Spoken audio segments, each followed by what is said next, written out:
Hay un ejemplo muy interesante que hablaba de las brujas, cuando era en el medievo y esa quema de brujas, que ellos usaban la mandrágora y el beleño, que eran plantas, y ese ungüento, si no recuerdo mal, se lo untaban en la vagina, en la mucosa, y de ahí la figura creo que era de que la bruja volaba en el palo, porque lo que hacían era untarte eso Hostia. y se colocaban. Entonces, claro, a la iglesia no le interesaba que no existiese un intermediario eclesiástico para llegar a Dios, ¿no? Claro. Si ya no necesitas un sacerdote, unos mandamientos, algo que te diga cuáles son las pautas y que tú mismo puedes llegar a ver a Dios, no interesa, ¿no?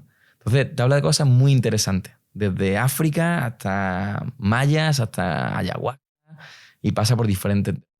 A Mm. mí ese tema me fascina. El otro día estaba en una exposición en Dominicana de la cultura taína y tenían unos instrumentos que eran como de piedra, eran dos agujeritos y una salida. Hay un ejemplo muy interesante que hablaba de las brujas, cuando era en el medievo y esa quema de brujas, que ellos usaban la mandrágora y el beleño, que eran plantas, y ese ungüento, si no recuerdo mal, se lo untaban en la vagina, en la mucosa, y de ahí la figura creo que era de que la bruja volaba en el palo, porque lo que hacían era untarte eso Hostia. y se colocaban. Entonces, claro, a la iglesia no le interesaba que no existiese un intermediario eclesiástico para llegar a Dios, ¿no? Claro. Si ya no necesitas un sacerdote, unos mandamientos, algo que te diga cuáles son las pautas y que tú mismo puedes llegar a ver a Dios, no interesa, ¿no?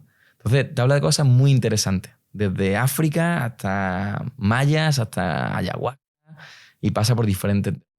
A Mm. mí ese tema me fascina. El otro día estaba en una exposición en Dominicana de la cultura taína y tenían unos instrumentos que eran como de piedra, eran dos agujeritos y una salida.